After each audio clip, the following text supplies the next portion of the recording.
ಶಿರಹಟ್ಟಿ ಮಠಕ್ಕೆ ಮರಿಯನ್ನ ನೇಮಕ ಮಾಡಬೇಕಾದ್ರೆ ಆ ಮಠದಲ್ಲಿ ಒಂದು ಪದ್ಧತಿ ಇದೆ. ಭಕ್ತರನ್ನ ಕೇಳೋದು, ಆ ಮರಿ ಹೇಗೆ, ಈ ಮರಿ ಹೇಗಂತ ಚರ್ಚೆ ಮಾಡೋದು, ಇವು ಯಾವೂ ಇಲ್ಲ. ಫಕೀರೇಶ್ವರರು ಜೀವಂತಿದ್ದಾಗ ಭಾವೈಕ್ಯತೆಯನ್ನು ಸಾರಲಿಕ್ಕೆ ಒಂದು ಡೊಂಬರ ಸಮಾಜದ ಮಗುವಿಗೆ ಪಟ್ಟವನ್ನು ಕಟ್ಟಿ, ಆ ಪಟ್ಟಾಧಿಕಾರದ ದಿವಸನೇ ಭಾವೈಕ್ಯತೆ ಅಂದ್ರೆ ನೀವು ಗಮನಿಸಬೇಕು. ಡೊಂಬರ ಆಟ ಬಂದಿರ್ತದೆ, ಡೊಂಬರ ಆಟ ಮಠಕ್ಕೆ. ಆ ಆಟ ನಡೆದಂತಹ ಸಂದರ್ಭದಲ್ಲಿ ಆಟದಲ್ಲಿ ಒಂದು ಮಗುವನ್ನು ಗುರುತಿಸ್ತಾರೆ.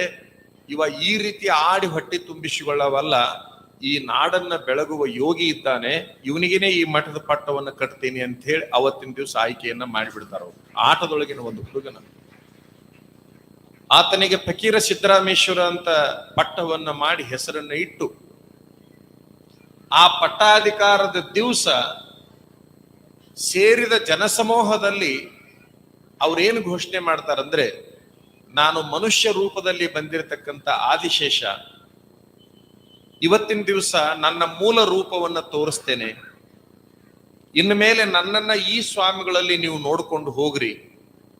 ಈ ಶಿರಹಟ್ಟಿ ಮಠಕ್ಕೆ 3 ಹೆಸರಿನಲ್ಲಿ ನಾನು ಬರ್ತೇನೆ, ಜೀವಂತವಾಗಿ ಇರ್ತೇನೆ.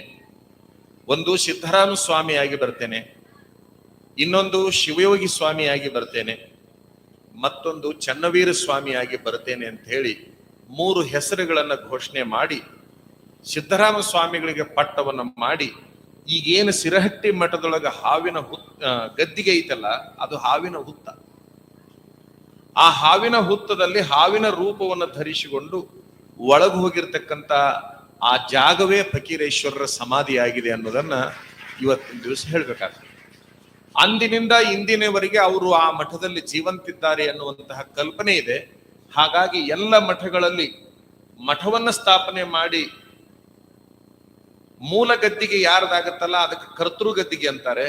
ಆದರೆ ಶಿರಹಟ್ಟಿ ಫಕೀರೇಶ್ವರ ಗದ್ದಿಗೆ ಇವತ್ತಿನ ತನಕ ನಿಮ್ಗೆ ಈಗ ಗೊತ್ತು. ಈಗಿರೋ ಜಗದ್ಗುರುಗಳಿಗೆ 13ನೇ ಪಟ್ಟ, ನಂದು 14ನೇ ಪಟ್ಟ ಆದ್ರೂ ಕೂಡ 1ನೇ ಪಟ್ಟ ಅಂತೇಳಿ ಫಕೀರೇಶ್ವರಿಗೆ ಅನ್ನಂಗಿಲ್ಲ. ಯಾಕಂತಂದ್ರೆ ಪ್ರಾಣ ಬಿಡಲಿಲ್ಲ ಅನ್ನುವಂತಹ ಕಾರಣಕ್ಕಾಗಿ ಅವ್ರಿಗೆ ಕರ್ತೃ ಗದ್ದಿಗೆ ಅಂತ ಅನ್ಬೋದೇ ಹೊರತಾಗಿ 1ನೇ ಪಟ್ಟ ಅಂತ ಅವ್ರಿಗೆ ಅನ್ಲಿಲ್ಲ. ಅವ್ರನ್ನ ಹೊರತುಪಡಿಸಿ ಮಾಡಿದರು.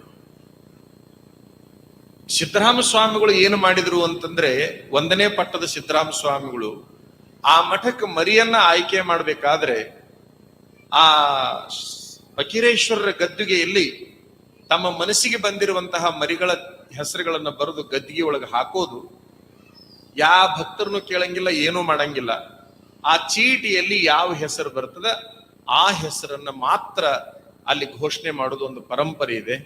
ಈಗಿರುವ ಸ್ವಾಮಿಗಳವರು, ಜಗದ್ಗುರುಗಳವರು ಈ ಮಠಕ್ಕೆ ಸಾಕಷ್ಟು ಸಾರೆ ಬಂದು ಇದೇ ನಾ ಕುಂತಿರುವಂತ ಕುರ್ಚದ ಮೇಲೆ ಕುಂತು ಹೋಗಿದ್ದನ್ನ ತಾವು ನೋಡಿದಿರಿ. ಆ ಮಹಾಸ್ವಾಮಿಗಳವರು 18 ವರ್ಷಗಳಿಂದನೂ ಕೂಡ 5 ಮಂದಿ, 10 ಮಂದಿ, 15 ಮಂದಿ ಸಾಧಕರ ಹೆಸರನ್ನ ಕರ್ತೃಗದ್ದಿಗೆಯಲ್ಲಿ ಹಾಕಿದ್ರೆ 18 ವರ್ಷದಿಂದನೂ ದಿಂಗಾಲೇಶ್ವರ ಅನ್ನೋದು ಒಂದೇ ಒಂದು ಹೆಸರು ಬರ್ತಿತ್ತು ಅನ್ನೋದಕ್ಕಾಗಿ ನಮ್ಮನ್ನ ಆಗ್ರಹ ಮಾಡಿ ಆ ಮಠಕ್ಕೆ ಕುಂದಿರಿಸಿದ್ದಾರೆ. ಜಾತಿಯ ಹಾವಳಿ ವಿಪರೀತ ಆಗುವ ಈ ಸಂದರ್ಭದಲ್ಲಿ ಜಾತ್ಯತೀತವಾಗಿರುವಂತಹ ಫಕೀರೇಶ್ವರ ಮಠ ನಮಗಾಗಿ ಕಾಯ್ಕೊಂಡು ಕುಂತೈತಿ ಅಂತಂದ್ರೆ ಅನಿವಾರ್ಯ ಅಂತ ಹೇಳಿ ಆ ಮಠಕ್ಕೆ ನಾವು ಒಪ್ಪಿಕೊಂಡ್ವಿ. ಎಷ್ಟರ ಮೆಟ್ಟಿಗೆ ಸ್ವಾಮೀಜಿಯವರು, ಈಗಿರು ಸ್ವಾಮೀಜಿಯವರು ನನ್ನನ್ನು ಅಲ್ಲಿ ಕುಂದ್ರಿಸ್ಬೇಕಂತ ಅಪೇಕ್ಷೆ ಪಟ್ಟಿದ್ರು ಅಂತಂದ್ರೆ, ನಿಮ್ಗೆಲ್ಲ ಗೊತ್ತಿರ್ಲಿ, ಈಗೇನು ಶಿರಹಟ್ಟಿ ಮಠದೊಳಗೆ ಗದ್ದಿಗೆ ಐತಲ್ಲ, ಫಕೀರೇಶ್ವರ ಗದ್ದಿಗೆ, ಆ ಗದ್ದಿಗೆ ಕಟ್ಟಡ ಮಾಡಿಸಿ ಗೋಪುರವನ್ನು ಕೂಡ ಮಾಡಿಸಿದ್ರು. ಗೋಪುರದ ಕಟ್ಟಡ ಆಗಿ 18 ವರ್ಷ ಆಯ್ತು. ಸವನೂರೊಳಗೊಬ್ಬರು ಭಕ್ತರು ಕಳಸವನ್ನು ಕೊಡಿಸಿನೂ ಕೂಡ 18 ವರ್ಷ ಆಯ್ತು. ಆದ್ರೆ 18 ವರ್ಷದ ಹಿಂದೆ ಕಟ್ಟಿ 18 ವರ್ಷದಿಂದ ಕಳಸ ಬಂದಿದ್ರು ಕೂಡ ಆ ಕಳಸ ಇಡ್ಲಿಲ್ಲ ಅವರು. ನಾನು ಒಂದ್ ದಿವಸ ಅಜ್ಜವ್ರನ್ನ ಕೇಳಿದೆ, ಈಗ ಒಂದು 4-5 ವರ್ಷದ ಹಿಂದೆ, ಯಾಕೆ ಆ ಗೋಪುರ ಕಳಸ ಇಡುವಲ್ರಿ ಅಂತ. ಎಂದ ನೀ ಮಠದ ಉತ್ತರಾಧಿಕಾರಿ ಆಗ್ತಿದೆ ಅವತ್ತನೇ ಅದಕ್ಕೆ ಕಳಸಾರೋಹಣ ಅನ್ನುವಂತ ಮಾತನ್ನು ಕೂಡ ಅವ್ರು ಹೇಳಿದ್ರು. ಒಟ್ಟಾರೆ ಇವ್ರು ನಾನು ಬಿಡ್ತಿದ್ದಂಗೆ ಕಾಣೋದಿಲ್ಲ ಅಂತ ಹೇಳಿ ತಿಳ್ಕೊಂಡು ಒಪ್ಪಿಕೊಂಡಿದ್ದೇನೆ. ಆ ಮಠದ ಸ್ವಾಮಿಯಾಗಿ ಮೊದಲನೇ ಸಾರಿ ನಿಮ್ಮ ಮಠಕ್ಕೆ ಬಂದಿದ್ದೇನೆ. ಕಪನಿ ಬಿಡಲಿಕ್ಕೆ ಮನಸ್ಸಿದ್ದಿಲ್ಲ. ಕಾರಣ ಅಂದ್ರೆ ಹಾನಗಲ್ ಕುಮಾರ ಸ್ವಾಮಿಗಳ ಆಸೆ, ಸ್ವಾಮಿಗಳಾದವ್ರ ಕಪನಿ ಹಾಕ ಅವ್ರದ್ದು ಆಸೆ ಆಗಿದೆ. ಅವರು ಕಪನಿ ಹಾಕಿದ್ರು, ಅಲ್ಲಿ ಕಲ್ತವ್ರಿಗೆಲ್ಲರಿಗೂ ಕೂಡ ಕಪನಿ ಹಾಕ್ತಿದ್ರು. ಇರ್ಲಿ ಆ ಕಪನಿ ವಿಚಾರ. ಆ ಕಾರಣಕ್ಕಾಗಿ ನಾವು ಅವರ ಸಂಪ್ರದಾಯಗಳಲ್ಲಿ ನಡಿಬೇಕು ಅಂತ ಹೇಳಿ ಅಪೇಕ್ಷೆ ಪಟ್ಟವರಾಗಿದ್ವಿ. ಆ ಪ್ರಕಾರ ಕಪನಿ ಹಾಕೊಂಡು ಬಂದಿದ್ವಿ. ಈ ಒಂದು ಮಠದ ಸಂಪ್ರದಾಯ ಏನು ಶಿರಹಟ್ಟಿ ಮಠದ್ದು ಅಂದ್ರೆ 3 ಬಣ್ಣದ ಬಟ್ಟೆಗಳನ್ನ ಆ ಮಠದ ಸ್ವಾಮಿಗಳು ಹಾಕಬೇಕು. 3 ಬಣ್ಣಗಳಲ್ಲಿ ಕೇಸರಿ ಇರ್ತದೆ, ಹಸಿರು ಇರ್ತದೆ, ಬಿಳಿ ಇರ್ತದೆ. ನನ್ನ ಮೈ ಮೇಲೆ 3 ಕಾಣ್ತಾ ಇದ್ದಾವೆ ನಿಮ್ಗೆ. ಬಹುಶಃ ಕೇಸರಿ, ಬಿಳಿ, ಹಸಿರು ಆ ಮಠದಲ್ಲಿ 500 ವರ್ಷಗಳಿಂದನೂ ಆ ಮಠದ ಸ್ವಾಮಿಗಳು ಹಾಕೊಂತ ಬಂದಿದ್ದಾರೆ.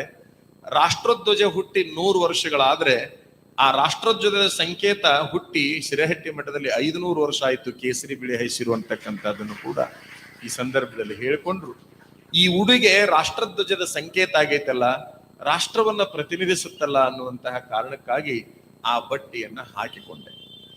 ಅದಾದ ನಂತರದಲ್ಲಿ ನಾನು ಬಂಗಾರವನ್ನ ಹಾಕೋದು ಬಿಟ್ಟಿದ್ದೆ. ಮತ್ತೆ ನನ್ನ ಮೈ ಮೇಲೆ ತಂದ ಆ ಮಠದ ಭಕ್ತರು ಬಂಗಾರ ಹಾಕಿದ್ರು. ಈ ಮಠದ ಸ್ವಾಮಿಗಳು ಬಂಗಾರ ಹಾಕಿಕೊಂಡೇ ಭಕ್ತರ ಮನೆಗೆ ಹೋಗ್ಬೇಕು. ಈ ಮಠದ ಪರಂಪರೆ ಇದೆ. ಈ ಮಠದ ಮೂಲ ಫಕೀರೇಶ್ವರರಿಗೆ ದಿಲ್ಲಿಯ ಅಕ್ಬರ ಮಹಾರಾಜ ಅರ್ಧ ತೊಲಿ ಬಂಗಾರದ ರಣಬಿಲ್ಲೆಯನ್ನು ತನ್ನ ಮಹಾಸ್ವಾಮಿಗಳ ಪಾದಕ್ಕೆ ಹಾಕಿದ. ಆ ಅಕ್ಬರ ಮಹಾರಾಜ ದಿಲ್ಲಿ ಕೂಡ ಆ ಮಠದ ಸ್ವಾಮಿಗಳು ಹಾಕೊಂತಿರ್ತಾರೆ. ಬಹುಶಃ ಪಾದದಲ್ಲಿ ಬಂಗಾರ ಧರಿಸುವ ಒಂದು ಮಠ ಐತಿ ಅಂದ್ರೆ ಅದು ಶಿರಹಟ್ಟಿ ಮಠ ಅನ್ನುವಂಥದ್ದನ್ನು ಕೂಡ ನಿಮಗೆ ಹೇಳ್ಬೇಕಾಗುತ್ತೆ. ಯಾಕ್ರಿ ಬಂಗಾರ ಹಾಕ್ತಾ ಬಂದ್ರು ಈ ಮಠದಾಗ ಅಂತ ನಾ ಕೇಳಿದೆ. ವರವಿ ಮೌನೇಶ್ವರರು ಒಂದು ಸಾರಿ ಶಿರಹಟ್ಟಿ ಫಕೀರ ನನಗೆ ಆಭರಣ ಉತ್ಸವ ಶಿರಹಟ್ಟಿ ಫಕೀರೇಶ್ವರಿಗೆ ಅನ್ನುವಂತ ಘೋಷಣೆಯನ್ನ ವರವಿ ಮೌನೇಶ್ವರರು ಮಾಡಿದಾಗಿನಿಂದ ಹಿಡ್ಕೊಂಡು ಇಲ್ಲಿಯವರೆಗೆ ಆ ವರವಿ ಕ್ಷೇತ್ರದಲ್ಲಿ ಆಂಬಲಿ ಮತ್ತು ಕಂಬಳಿ ಮೆರೀತದ. ಆ ಶಿರಹಟ್ಟಿ ಮಠದಲ್ಲಿ ಆಭರಣ ಮತ್ತು ಉತ್ಸವಗಳು ಬಹಳಷ್ಟು ಪ್ರಮುಖವಾಗಿರ್ತವೆ. ತಮಗಿನ್ನೂ ಮುಂದುವರೆದ ಒಂದು ಮಾತನ್ನು ಹೇಳೋದಾದ್ರೆ, ಇವು ಯಾವ ಬಂಗಾರಗಳನ್ನ ನಾವು ತಂದವರಲ್ಲ.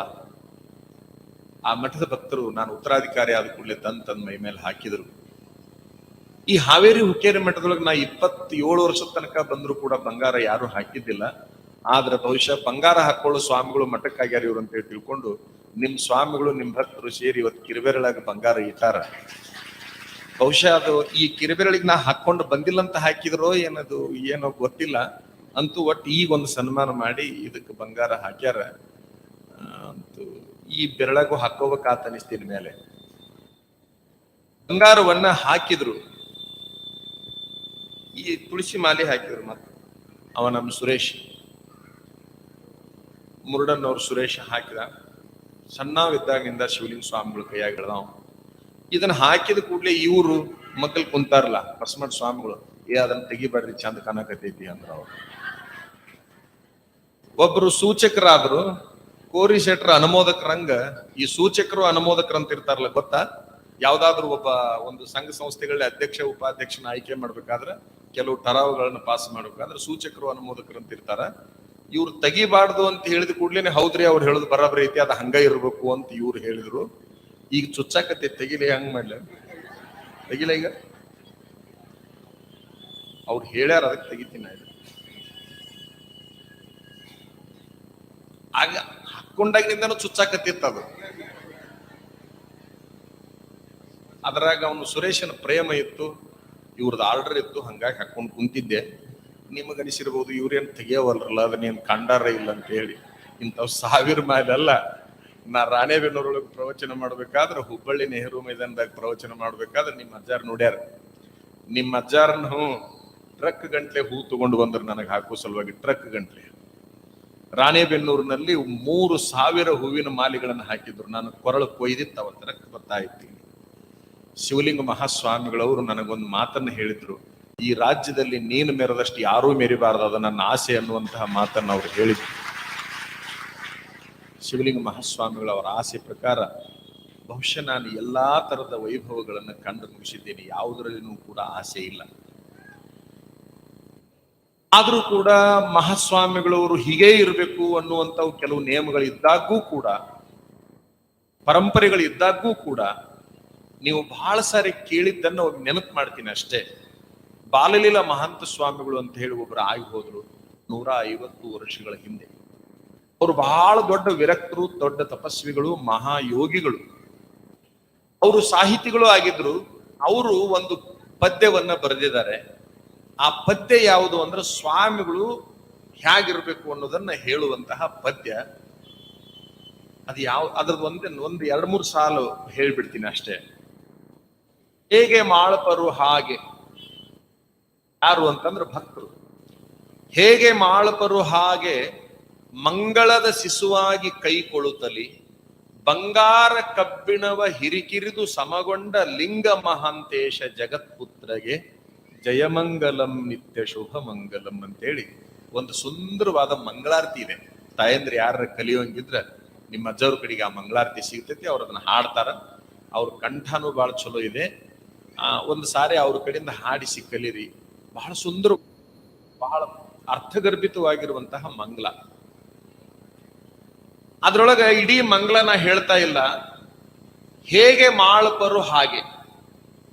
ಭಕ್ತರು ಹೆಂಗ ಮಾಡ್ತಾರ ಹಂಗ. ಅವ್ರು ಹೆಂಗಾರ ಯಾಕೆ ಮಾಡುವಲ್ರ.